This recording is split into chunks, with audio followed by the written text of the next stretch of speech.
the episodes of the Four Elements. And tonight we have a couple of special guests, and I'll go ahead and let them introduce themselves, starting with Mr. Charles Robinson. Greetings, everyone. So glad to be with you, and thanks for the invitation. I live in Milwaukee, Wisconsin, which some of you may know about the Milwaukee because of the Milwaukee Bucks, otherwise Brew City. And I'm semi-retired. I'm a part-time adjunct professor. I have a law degree from the University of Wisconsin, and I am a mediator by trade in the area of employment and labor law type mediation. And then I brought those skills into the community, training peer mediation organizations and dealing with conflict transformation. That's what pretty much I'm doing right now. At least that's the lane the number one lane I choose to run in: peace, healing, and collaboration. So that's pretty much, I don't know how deep do you want me to go in the introduction? Oh, that's perfectly fine. We'll set it off with Baba Ted. Okay. Yeah, I'm Baba Ted. Baba because I'm a community elder, a school community elder. I'm a master coach. I have 2 degrees, bachelor's in electrical engineering and a master's in uh, business administration and organization development. Uh, I've worked in corporate America. I've owned my own business for about 25 years. I'm now a full-time elder serving the community. I work focus primarily on Black empowerment. I have formed about 4 or 5 different nonprofit organizations, served on boards, so on and so forth. Uh, my specialty is empowering transformational communications. I'm complete. Appreciate that, Baba Ted. And I'm Wind. And I'm Water. I'm Earth. And I'm fire. And so tonight we're going to have a conversation about what's going on in our communities. You know, I had the privilege of meeting Charles a few weeks ago, and he subsequently introduced me to another group of gentlemen, of which Baba Ted is also a part of. And what was beautiful about their interaction between Charles and I is that, you know, I had this sense that he had a tremendous amount of knowledge, wisdom, and understanding. Long time since I actually spoke to an older gentleman that had some sense and was about community and had some substance and was about something. And so, you know, I extended the invitation to these two gentlemen so that we can begin to connect the dots because, you know, when I was younger, you know, I had the privilege of having uncles and older gentlemen, older brothers, you know, sharing with me knowledge, wisdom, and understanding and rearing me, you know, whereas I had the lack of a presence of a father. And those gentlemen stepped in the gap and, you know, really raised me. And what I see now is a community that is rife with the absence of older gentlemen, the absence of fathers, the absence of uncles, the absence of grandfathers that actually have some substance and some sense. And, you know, I think that that's one of the reasons why communities are so rattled with violence and chaos and confusion and craziness, for lack of better term. So, again, I wanted to extend an invitation to these gentlemen so that we can talk about, you know, what the situations are and, you know, talk about some solutions. So let me just start off with this, and I'll start with Charles, and then Baba Tech can answer this. Here we are in 2022. What do you guys see as the issue with our generation? Wow. The number one issue that I see is parenting. You know, when in the state of Wisconsin, based on the 2010 census, the among the Black family, only 7% of teenage children actually reside with their biological parents. 7%, which is the lowest in the country. I think the highest is 23% in Nebraska. And so for me, that implies that, you know, there's a lot of fatherhood absence because, you know, we don't have traditional families anymore. And co-parenting doesn't seem to be working that well because of broken relationships. And unless those relationships are repaired and restored, you know, when you're trying to parent children from two different households and then there's a break in relationship, the children lose. So they don't have access to their parents, to both parents. And the fatherhood absence is, I believe, plaguing us. And there are many reasons why it's, you know, the fathers are absent. I think the two most critical reasons would be over incarceration and the other one, you know, just out of sight, out of mind, and economics.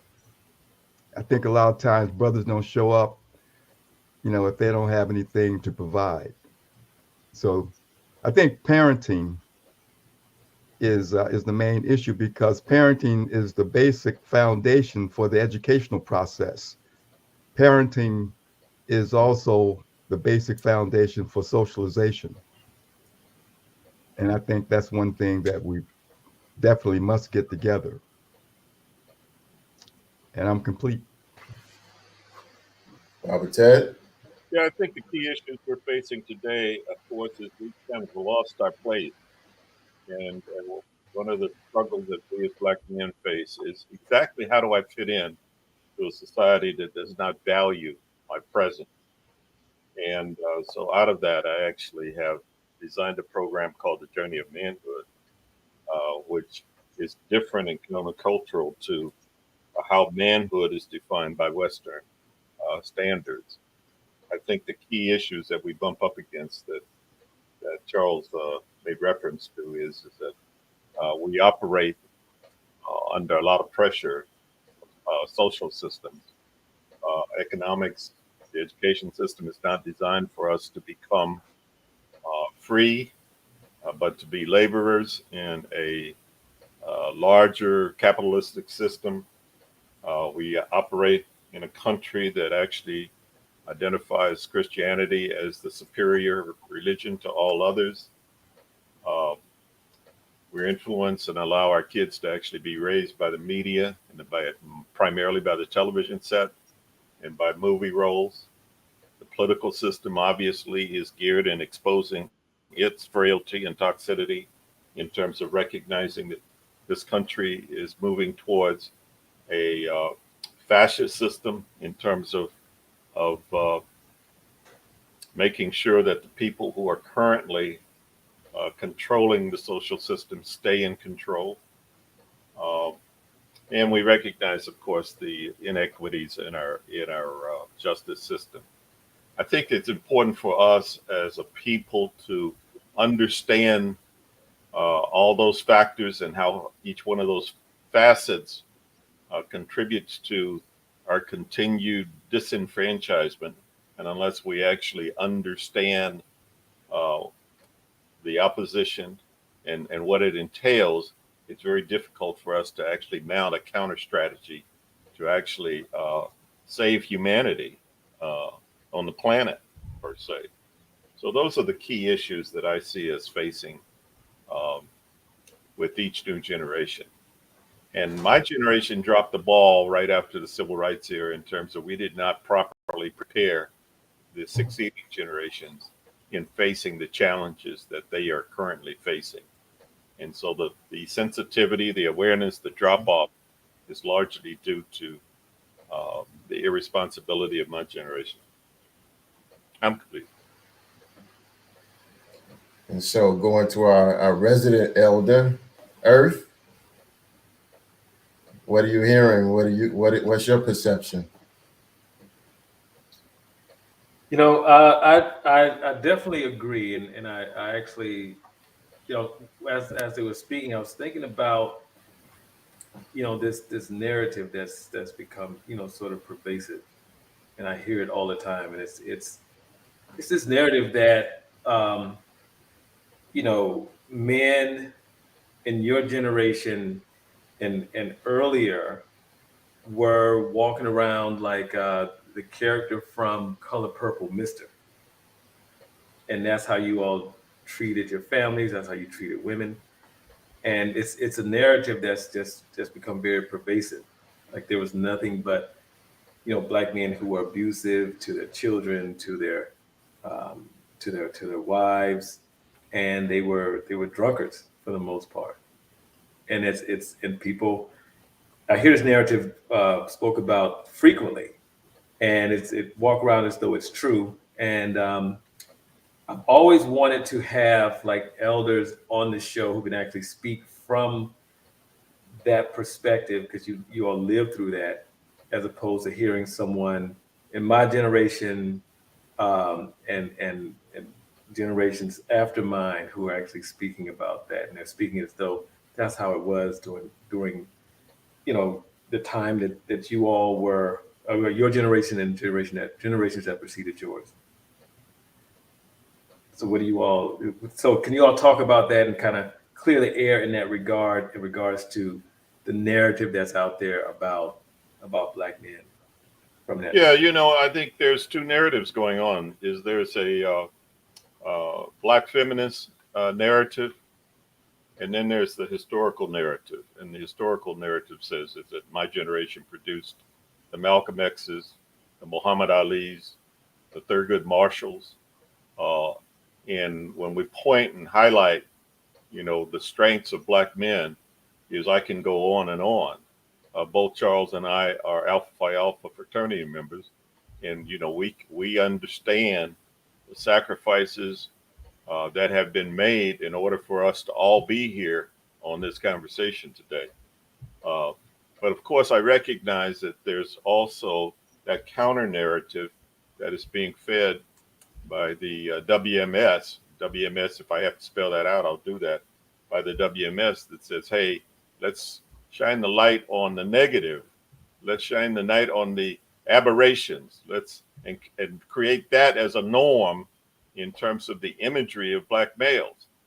And so now we recognize that's just a prelude to saying, hey, we have to rationalize and justify incarcerating black males because they're a drain on the society. And, you know, we're going to be watching the Warriors later tonight. And it's like, as I look at the basketball court, we see that there's an 80% black participation making billions of dollars, uh, primarily for white owners. And again, because I'm operating and I connect the dots, it's like, oh, okay, so the $1 million slaves are still producing something for the plantation owners. Yeah, exactly.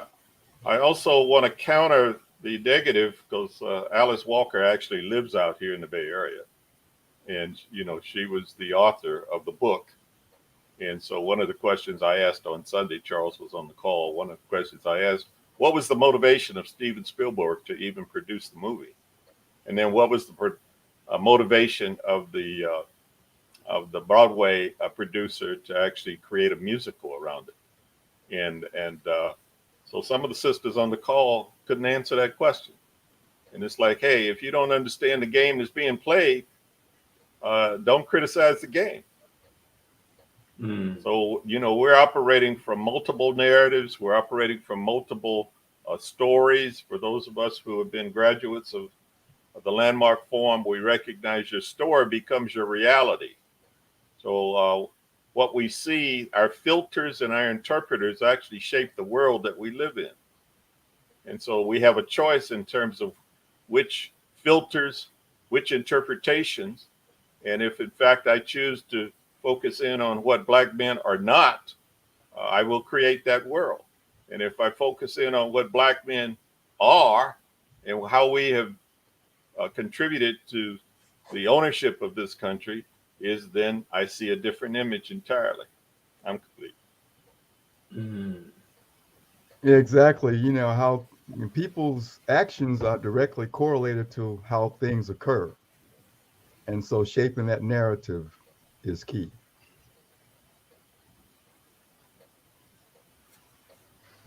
Wow. Water.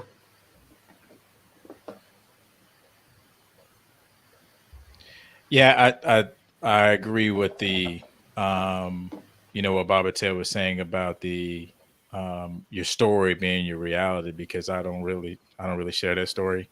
I'm surrounded by 3 Black men who we wake up early on weekend mornings to share like what emotional struggles we're dealing with. So like my world looks completely different than what the mainstream media is pushing out there.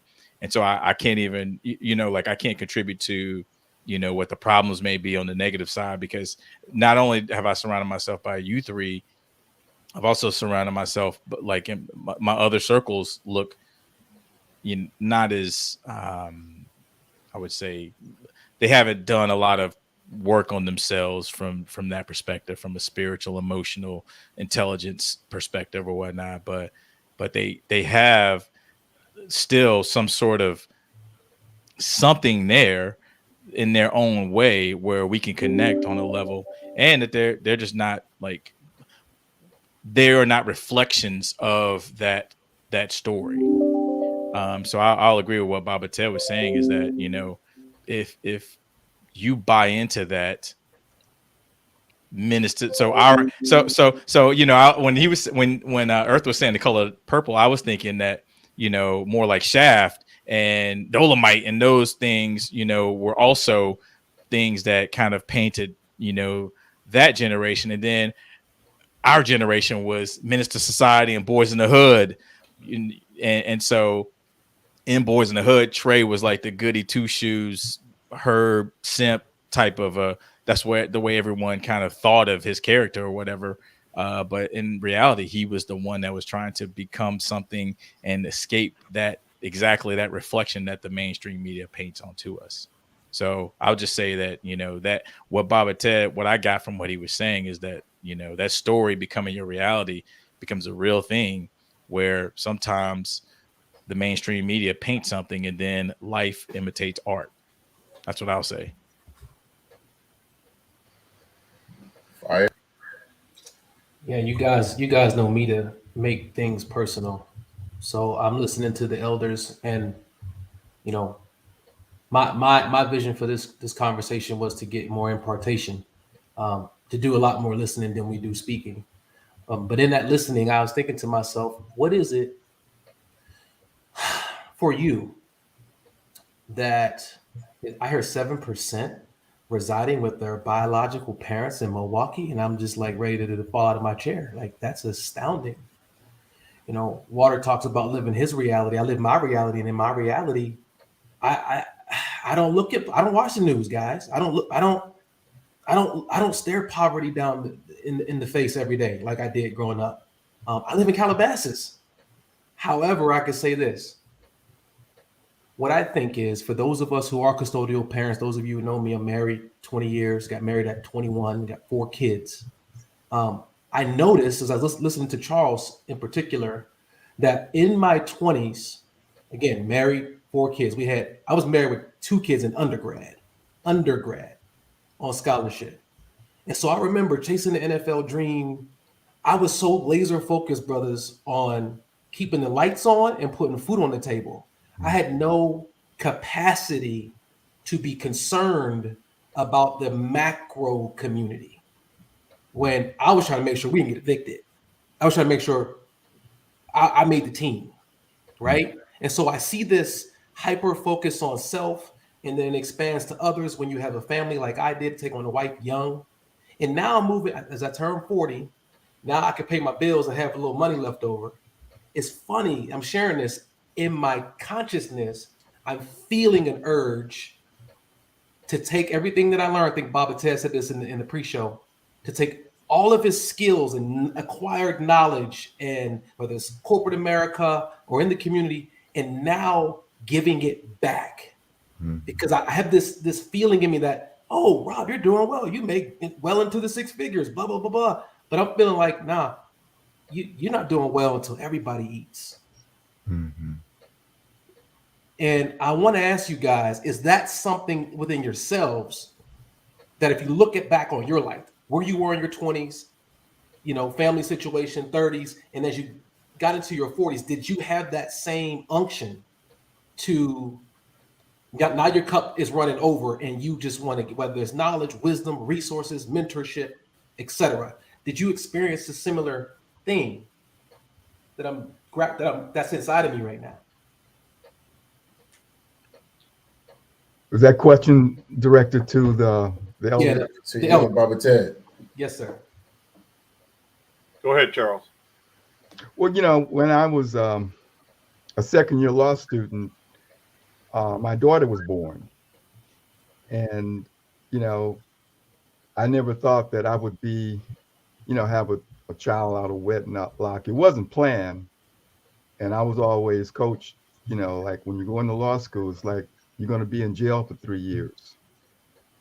And, but I ended up on that summer after my first year, meeting a young lady who I was trying to assist. And then I'm like the rescuer, I'm the guy who rescues the damsels in distress. But there's another word for that, but I will. Yeah. It starts with captain. Captain. The Cape Crusader. We got fire on the other side. Right there with you. Yeah. My man. But I made sure that I was integrally involved in my daughter's life. It was like going through the Civil War because, her mother was, kind of, rough but I made sure I found a way to always be there. And then eventually I ended up getting custody of her. I tried when she was 4, and the court said, no, you're a man, she's a little girl, that won't work. And then later on at 7 years old, they were looking for me, and I was ready and available. And she just turned out wonderfully. She's all over Facebook. She's a fitness trainer. She, marched with the University of Wisconsin marching band. As I said, she was in 4 sports in high school, won all the music awards in the state of Wisconsin. And she always acknowledged me, like especially like Father's Day, she says some wonderful things about me. And then eventually I got married with children. And I was, of course, always involved in their schools, whatever they were participating in, sports, athletics, I was there too. My boys, they were all Olympic, junior Olympic athletes. So we were running all over the country. And I had to modify my career in order to make sure I was there for them. And it was very rewarding, to be able to participate with them as they're growing and developing. And I just don't see how any father could not take advantage of that opportunity, to take advantage of that experience. So, and now, what I'm doing is we've created these virtual healing and empowerment programs, because of COVID-19, we're doing it virtually to empower, to allow fathers, to coach them, to mentor them so that they can be integrally involved in their children's lives as well. And that was we so far we've done 3 virtual healing / empowerment circles. And one of the problems was, trying to get these brothers involved in that. And we're still trying to crack the code on that, to have brothers participate in those kinds of programs. But we have brothers available like, Baba Ted, and we got fatherhood initiatives from coast to coast. And it's promising. And one of the challenges is to, how do we have these brothers participate? I'm complete.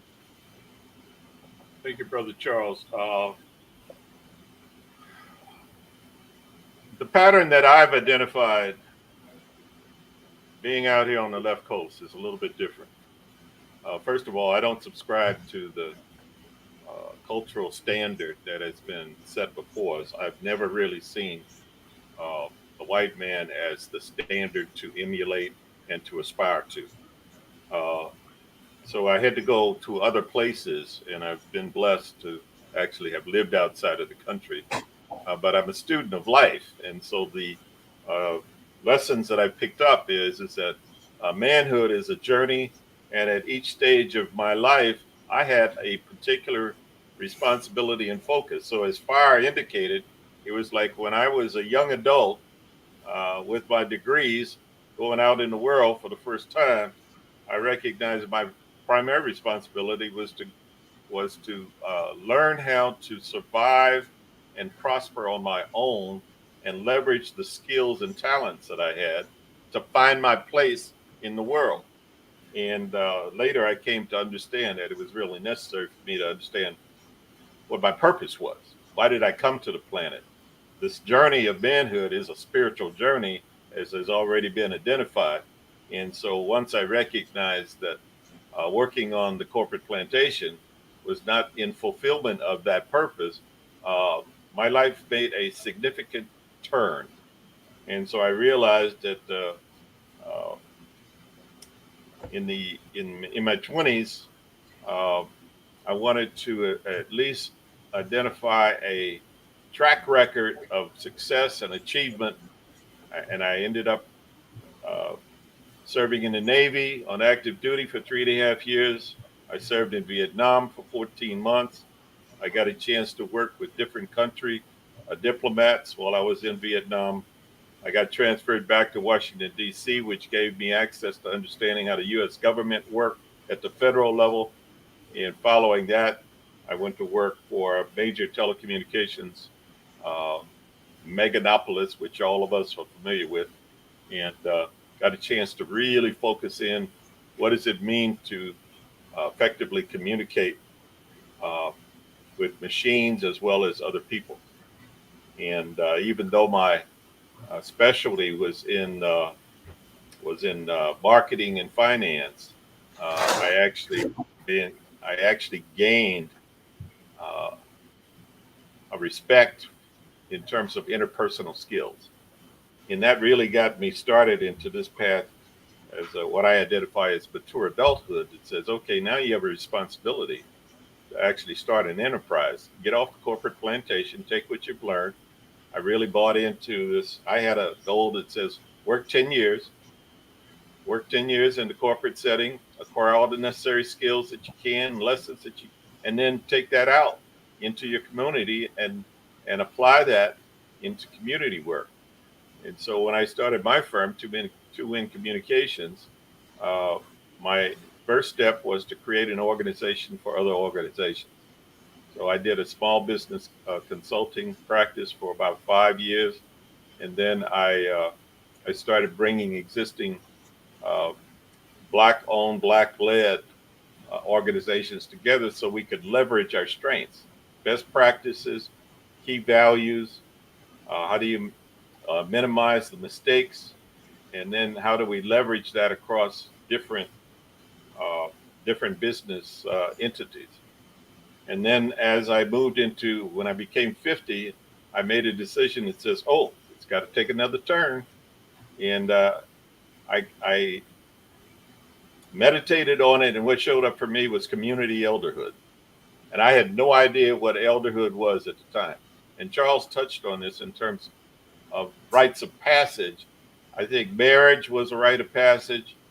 Becoming a father was a major rite of passage. Each stage added something in terms of our overall perspective and how we actually show up in the world. So at the age 50, I came to this realization that what was missing in our community was elderhood. So I embarked on discovering and becoming an elder. And so 10 years later, I had a pretty good idea. I had defined that. I created a process, a vetting process, an installment process, a rite of passage process for elderhood. And then I took that to a larger community and say, hey, we know what works, we know what doesn't work, but we haven't addressed this third question in terms of what was missing. And so I offered this uh, new process called Journey of Manhood, where the upper stage was actually even after people have retired, they still have a great deal to contribute to our community. If in fact they aspire to become community elders, we have a process that would serve that interest. And so for the last 15 years, uh, I have been serving in this role. I'm viewed by my community as a wise, guiding individual. Folks come to me for questions and exploration. I share with them some insights, but mostly I ask a lot of questions, and questions are more powerful than answers. And so that's where I am now. I'm more active now than I was when I was in my 40s. I have no sense of a need to retire and walk along the beach, although walking along the beach is a key meditative experience. Uh, and so that's where I am now. And one of the questions was that Wayne Dyer asked. Wayne Dyer was operating, of course, graduate of Wayne State University in Detroit. One of the questions he said, how can one retire when there's so much work left to do? And I keep asking that question to my peers. It's like, how can you retire? There's so much work left to do. And there's so much for us to recover from, given that we dropped the ball when we had an opportunity to prepare the next generation. We started sheltering and disabling our young black men rather than empowering them to take on the upcoming and new challenges. So that's where I am today. Uh, it allows me to get up every morning. It allows me to sit down at the computer and write some pieces, and hopefully to leave a legacy and a pathway that is going to be meaningful to the individuals in your generation. I'm complete. Thank you both. Go ahead, That was fire rich. up. That was rich. And I'd like to thank Baba Ted for his training. He spent a lot of time creating that elderhood training. And we have in Milwaukee the Sankofa Council of Elders. And we have a podcast too that I was mentioning to Win. But the training, the work that Baba Ted has done has me embracing elderhood, where before I didn't really want to accept the fact that I'm an elder, right? Even though, I'm 73, but it never really occurred to me that I'm an elder. That's what Water said last week. Remember? When? Yeah. Yes. So what's your follow-up, fire? I know you got. I know you're stewing on something. I am. I am. You know me quite well. I want to say this to the elementals. If you're like me, you have you're having a real human experience. I'm one. I don't really spend too much time in the past, but I do. I look out into the future. I do like to cast a vision, and sometimes I'm living at the actualization of what I'm seeing in my mind versus being in the moment, in the process, being present. And so I want to say this to the elementals watching and listening on whatever platform you're on. one of the things that I experienced in my 20s was this shame and guilt that I wasn't doing more for my community. And I would often ask myself, beat myself up because I'm busy trying to be the best husband that I was called to be, and be the best father that I was called to be, and be the best corporate American at that time, transitioning out of the NFL, so that I can support said family. But I always had this inside of me ever since I was 5 years old, little boy, since I can remember. But the thing that I'm hearing when I listen to particularly Bob and Ted in this segment is, sometimes there's something in you in the season for you to execute or to express that thing. Like, it isn't right now. It's not right now. And sometimes there is an unction that tells you to move, go, and it is right now. Wisdom is like knowing the difference. And I think what I'm hearing, this is what I'm deducing, is that it's my integrity. I didn't have enough integrity to hold me down, Courtney down, Alexis, Amani, Aaron, Aubrey down, my job and my career down, and everybody who reported to me, and the community. It was just like, but what I'm seeing is, as I age or mature, as I become an elder, and my kids grow and they're realizing their dreams right before my eyes. And after I realized my dream became for everybody in my household to realize their dream. As they're realizing their dreams, now my consciousness and my integrity is expanding, and I can see in the next couple of years, this community eldership thing. Not from it. This is not ego.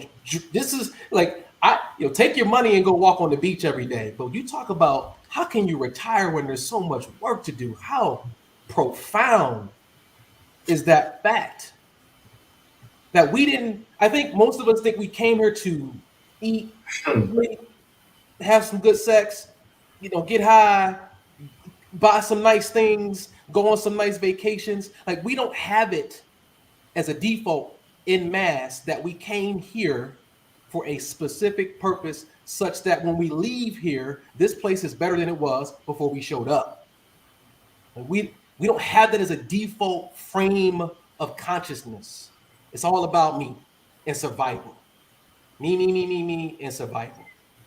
And then hedonism and pleasure, right?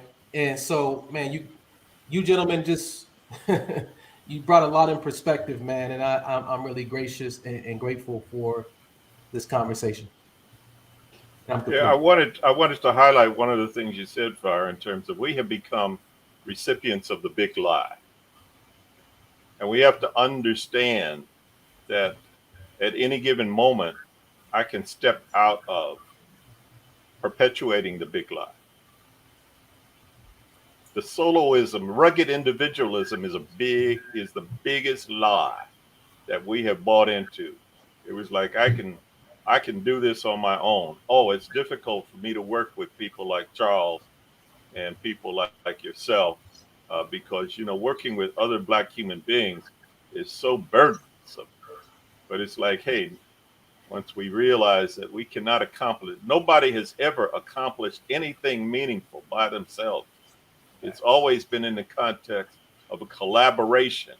It's always been in context of people trusting one another and leveraging their strengths and talents. And so if we leave one key lesson with each new generation, it says you have to learn how to work together and leverage each other's strengths and talents. We each bring something different to the table, but we can actually find our common highest denominator rather than revert back and default to our lowest common denominator. Yeah.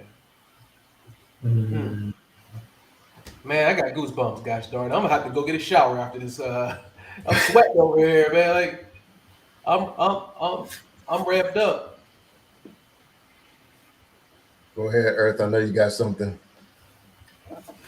No, I'm just sitting here, and Baba Ted hit the nail on the head. It is nothing that we do is self-serving at all. But sometimes we walk through life as though everything is self-serving.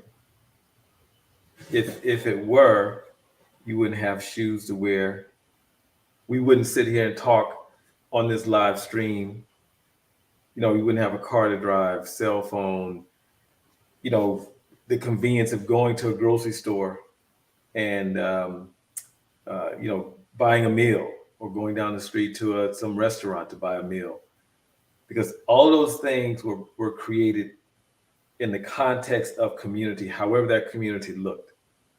There's no one person who got up, even though you may see, for example, Elon Musk is the face of Tesla.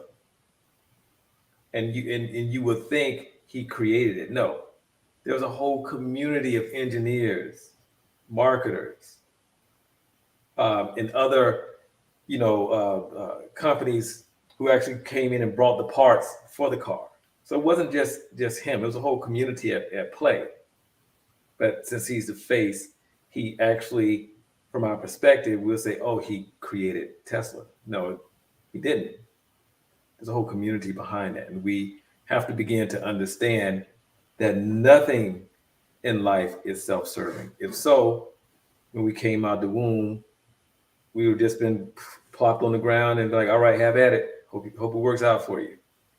But we had a community. However that community looked, it could have been mother and father, mother and grandparents, or just, you know, mother and other. However that looked, it was a community, whether on a micro scale or macro scale. Nothing was self-serving at all, and we have to begin to live our lives as though nothing is self-serving. Period. And I'm complete. Water. You know, I heard Baba Ted say something. I'd like to hear Charles's take on this too. Baba Ted was speaking about how younger generations should learn how to work together. I'd like to hear both of your take on both of yours takes or whatever on how or what advice do you have outside of that? What advice do you have for younger generations? Right? Like put yourself. So here's the cool thing, right? So, you know, here we are, mid-40s. What would you give yourself? Advice you would give yourself? Whoa! Speak for yourself, old head. Speak for yourself. I just turned 40. I just turned 40. Bro, you have a 4. Yeah, I mean, okay. Got that four handle. I mean, yeah. I don't. The big I don't know 4-0. what that's about, dude. You're old and washed up, buddy. So, well, whatever number you want to assign to it, you know, you're old, dude. Like you're an elder. So, yes. So I would like to hear, like, okay, so your 40-year-old self, what advice would you give? And then, you know, like, because to me, I look at it as, I mean, we kind of go through life, and as Wynn said, we don't really talk to older people saying, hey, man, you know, like, what am I missing in life? Right? What is it? Because like you two could possibly give us some sort of, and our listeners, some sort of nugget that could help them possibly prevent them from wasting 10 years of their life going down some rabbit hole that, you know, it's like, hey, man, you know, that may all seem good where you're looking from at this vantage point. However, let me tell you, dude, when you hit where we are, in hindsight, this is how it looks. Because I know myself, like us four, we could tell our 20-year-old selves, hey, listen, dude, check it out. Here's the reality. But we can't tell our 40-year-old selves that, because we're in it right now. So that's what I'd like to hear is what other advice besides working together would do both of you have? Water, may I ask one question to View? Because you set the scenario up. Sure. So if you were going to go from, let's say you were going to travel, what city are you in now? Atlanta. So if you're in Atlanta and you wanted to travel to San Francisco, for instance, without a map and without GPS, and without street signs. How would you do that? I'd ask someone. I'd start asking as many people as I possibly can. And every time I get somewhere, I'd ask someone else, which way should I go? So you have actually offered an alternative path, because many of the young black men that Charles and I work with, they're lost. And they do not know how to ask for directions. It's like, maybe I'll figure it out in the next block. And of course, they never get to San Francisco. In fact, they don't even know that San Francisco exists. They're just taking it block by block. I got to be honest, Baba Ted. Charles. I got to be honest. Check this out, Baba Ted. I am guilty. I will be the first one to say I'm guilty of just running around like, hey, why do I need a map? I can figure this out. And so I think that this is a great conversation.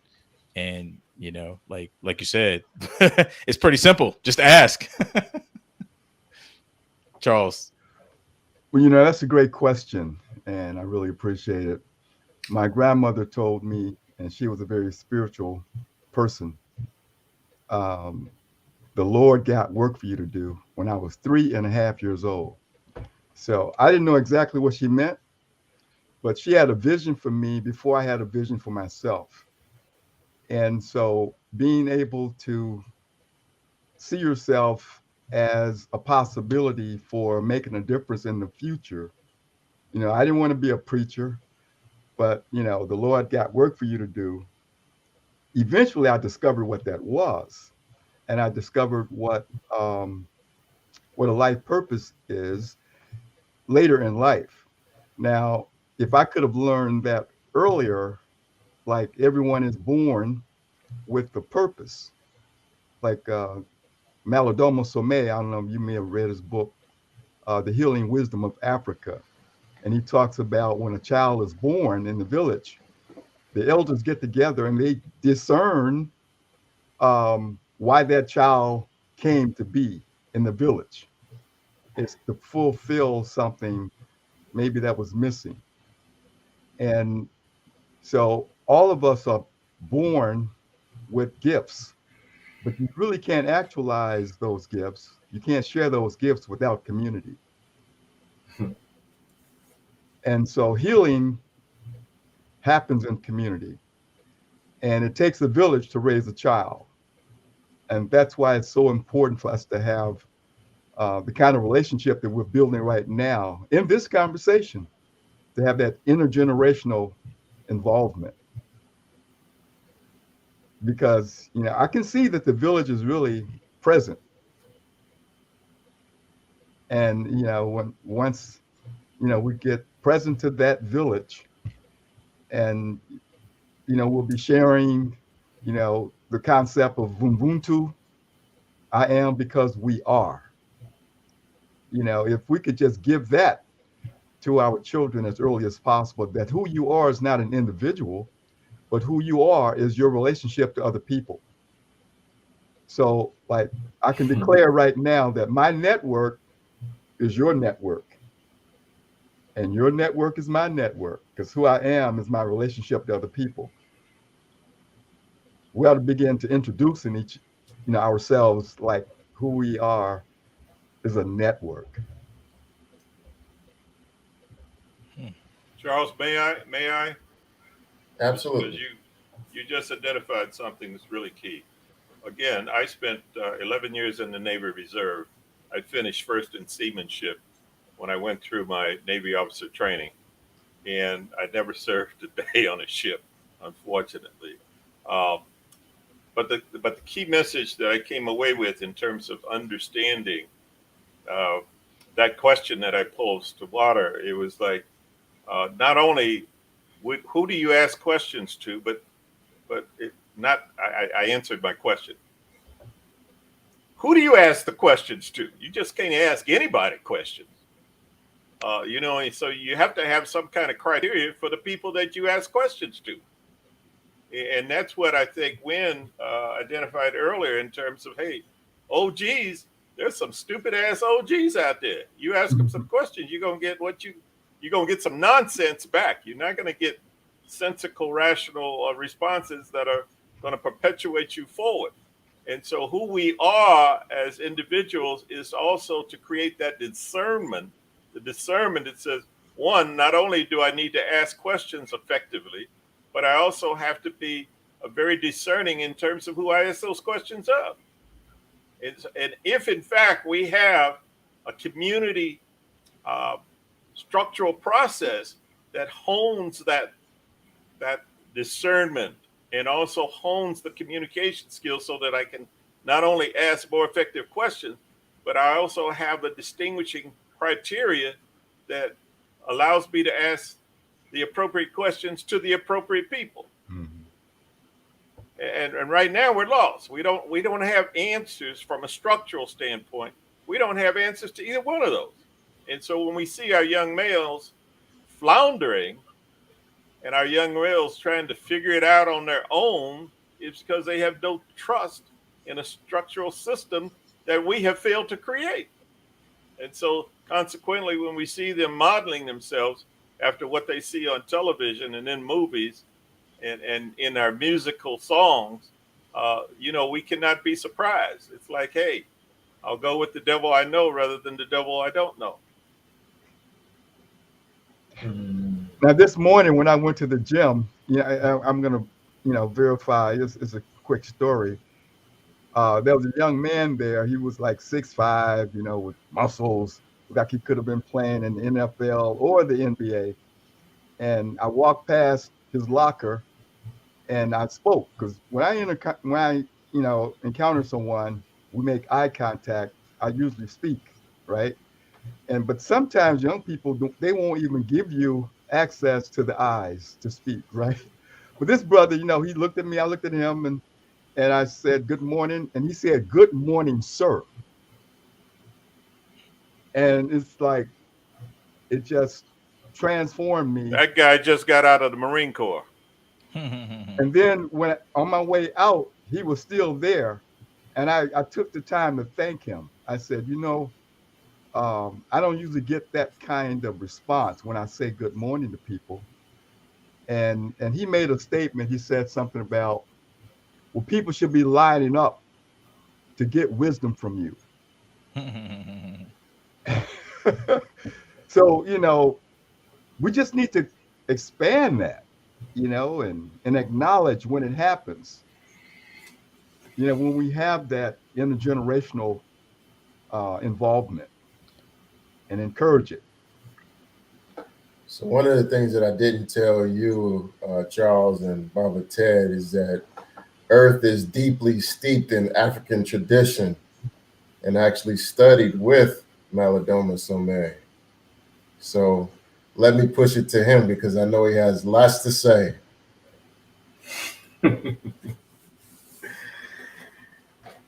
So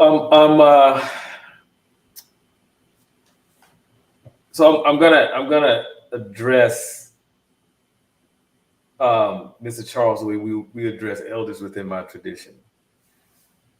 And so you would always say Mba, which is equivalent to Baba. But within my tradition, we say Mba.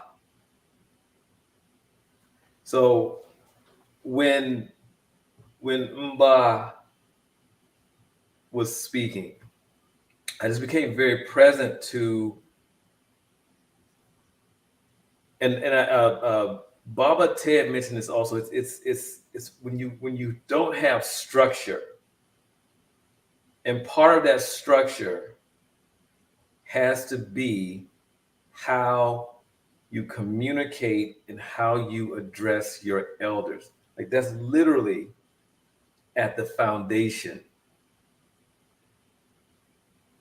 And if you don't have structure at the foundation and how you address your elders, then you will view them in the same light that you view yourself. Because within a community, there has to be a hierarchy of wisdom. This has to be.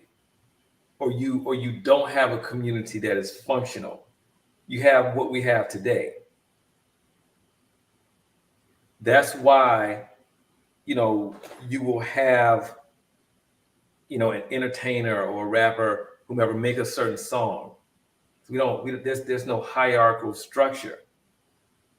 And within that hierarchical structure, you would know what's appropriate, what's not appropriate, because all of that information trickles down from the elders down to the children.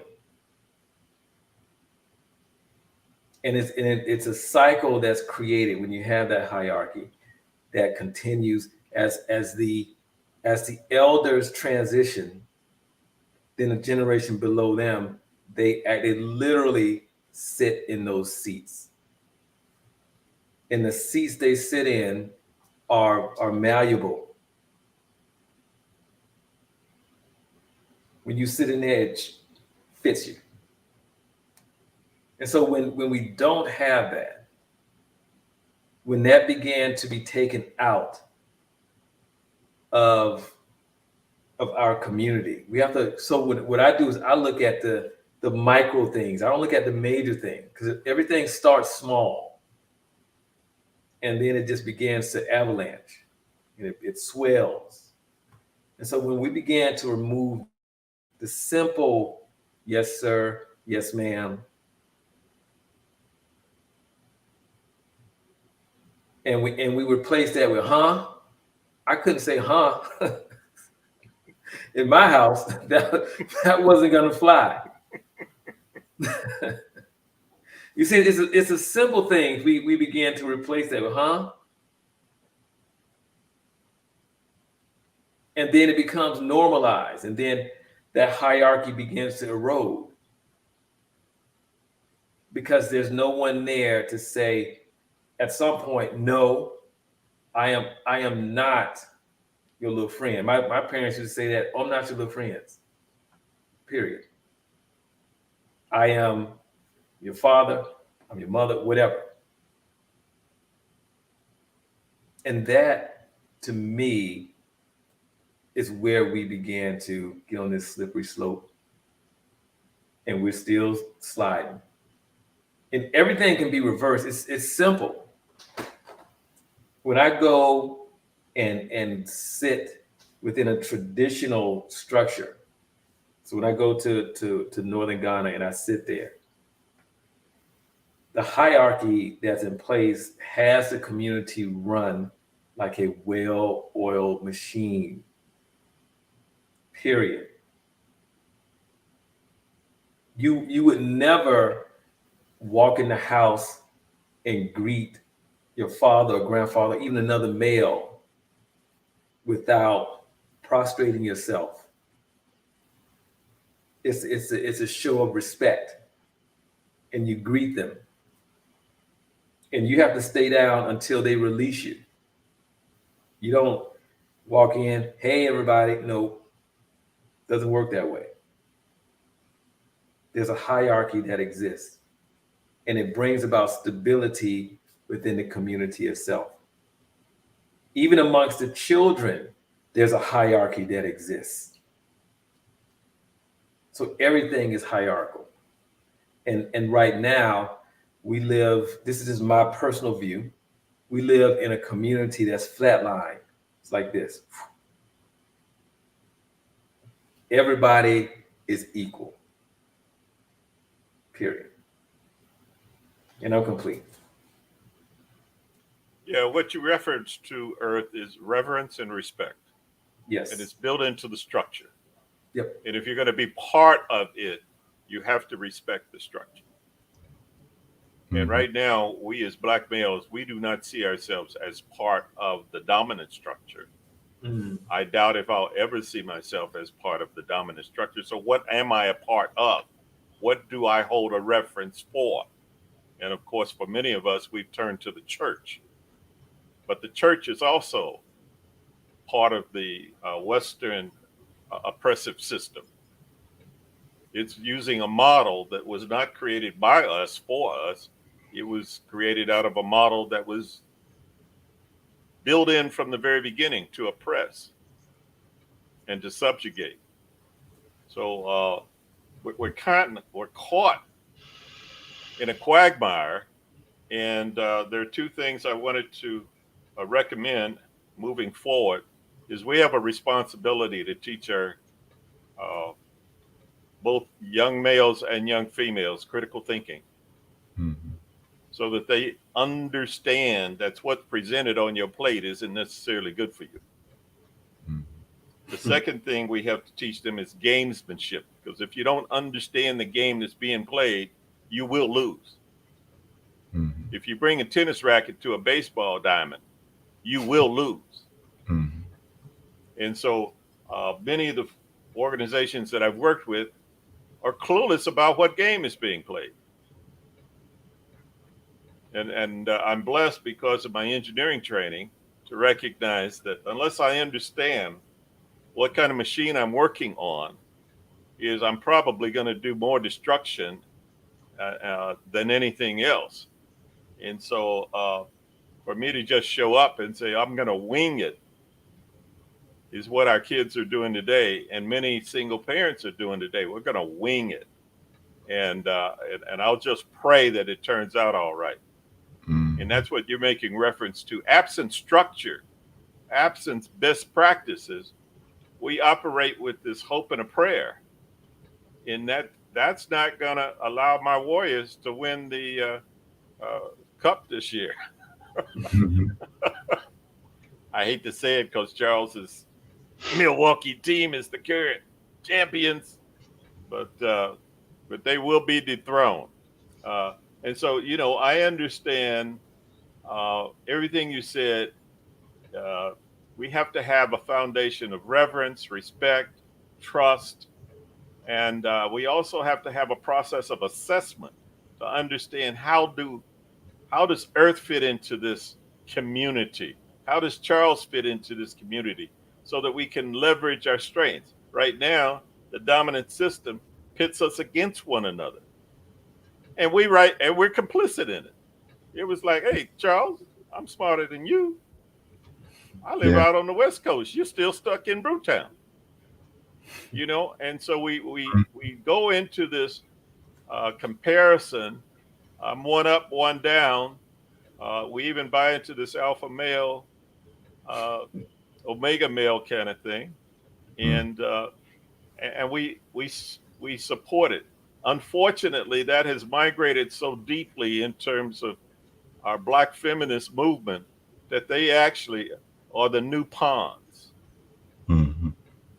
Unknowingly, they're being played, and it's only when we have this conversation on Sunday morning and we give clear evidence of how they're being played, and they are still resistant.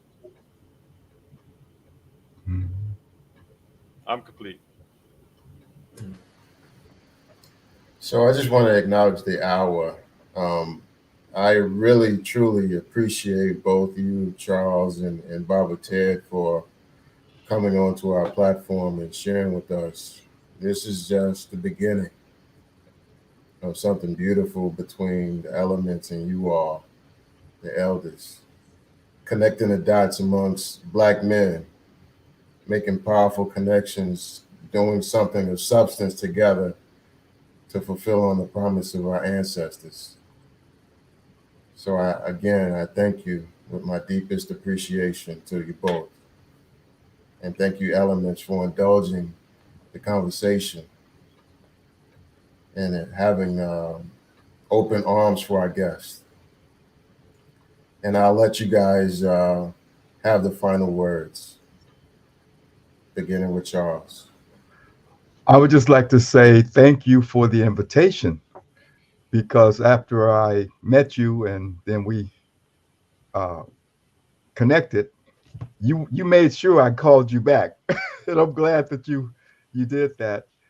And then I had a chance to go on YouTube and see some of your past shows, and I was just, um, I was just thrilled to see what you guys are doing. You were having fun. You were sharing distinctions that you got out of the training that you got from Landmark, the technology of transformation, but you were doing it in a way where it wasn't jargon. You were making it available for people. and I was just so inspired by that. So, and then I actually imagined myself being on the show with you guys, and here I am. So, thank you. I would wind up by saying I just refuse to be played anymore. For the first 40 years of my life, I was playing in somebody else's ballpark, a game that they chose, and once I became aware of what the issue was, is I chose not to play that game anymore, and I recognized that brothers like you and brothers like Charles and the people in the other circles that we participate in are just some awesome brothers. And I keep saying this. I said, when we recognize the power that we already are, nothing, and no structure can actually uh, defeat us. And the opposition understands that. Mm. The opposition operates from fear, not from aspirations, but from fear. And we all understand that the group of folks that they fear the most are the black males. And I believe them. Mhm. I believe them. In this term that they took from Malcolm X, in terms by whatever means possible, I keep hearing that being repeated by certain extremists, by whatever means possible. And we have a history in this country, particularly with the genocide of Native Americans, the incarceration of the Japanese American citizens, and also the way that uh, we're treating Haitians today, and Central Americans today, the way we're being treated. At what point have we isolated ourselves and says, they will not do that with us? We're the descendants of slaves. And it's like, what part of your history do you not understand? I'm complete.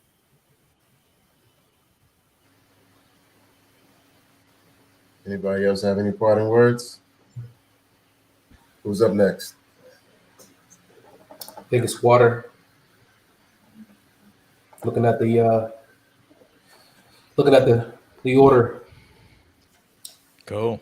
You guys got parting words, or you want me to go ahead and close it out? I'll keep it. I'll keep it swift. I want to hear from Irk on this and you as well. Elementals. Oh, thank you, elders. Imba, Charles, Baba Tad. For the elementals, the three things that keep rolling in my head as I'm listening to the brothers is you could tell a lot about a culture or a people by how they treat their elders. You can tell a lot about a people or a culture by how they treat their women. You can tell a lot about a people or culture by the way they pour into and how they rear their children. And when I look at those three dynamics within our community in particular, I almost want to cry. Like I had to hold back tears because this is what you talk about when you get passionate, when you get on your stump about our people. Um, we got work to do, fellas. Elementals, we got work to do. It's not just incumbent upon Baba, Ted, Imba, Charles, Chief, Earth, Water, Wind, Fire, but right where you are in the community around you, there's some like-minded people, some passionate people around you. Lock arms, and it truly does take a village. It truly does take a village to rear a child. And if there's anything that any of us can do right now, we can start honoring our elders right now. We don't need money. We don't need resources to start honoring your elders right now in this moment. Just choose. You can start honoring your women right now, right where you are. I don't care what the rap music, I don't care what Too Short said. I don't care what Tupac said when he wasn't being conscious. You can start honoring your women right now. And if you don't have children, you got nieces, nephews, people in the community, friends with kids, or your own kids from your own loins. You can start being conscious and intentional about speaking to them their purpose that they may not see and making sure they know just who the heck they are in this world. And I'm complete. So first, I would like to just say that it's an honor to sit with Mba Charles and Baba Ted. So it's truly an honor. And just to sort of piggyback on what Fire said, I'll keep it brief. When you do something as simple as acknowledge your elders, you will notice it's like you're acknowledging life itself. And as our elders become alive, we will become alive. We have to understand that in order to transform our community, it's not necessarily hard work. It's very simple things, because it's very simple things that got us where we are. And just by honoring our elders, acknowledging them, you will notice as they come alive, you come alive. Our children become alive, because you actually awaken like that sleeping giant, because they have been, quite frankly, forgotten for the most part in many of our circles. What I mean by forgotten, not being a consideration in the conversation around how do we move from where we are today to where we're supposed to be, or where we should be. And the moment you begin to recognize them, you'll notice that wisdom will come alive. Right now, it's literally the blind leading the blind. That's what it is. And I'm complete. Wata. You got parting words, Wayne? I gave mine. It was an expression of appreciation of both Charles and Baba Ted. So I reiterate that appreciation and Ashe. All right. Well, yeah, as the guys echoed, the other three elements, thank you, Baba Ted. Thank you, Emba Charles, for joining us today. This is different.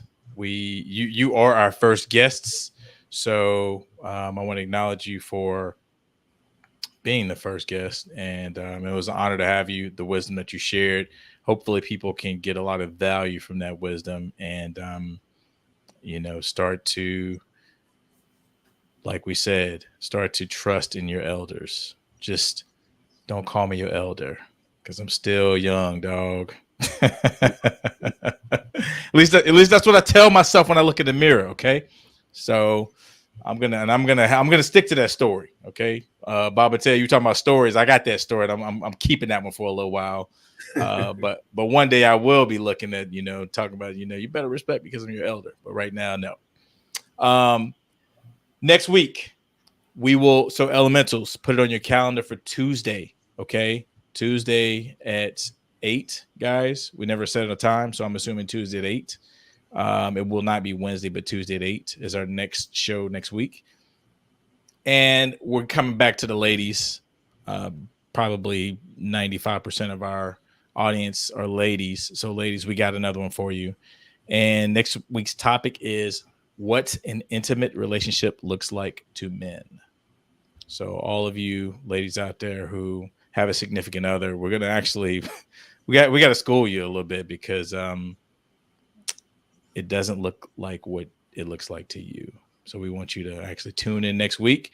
Join us 8 p.m. next Tuesday. This is the 4 Elements United, and we are out. Peace. Peace.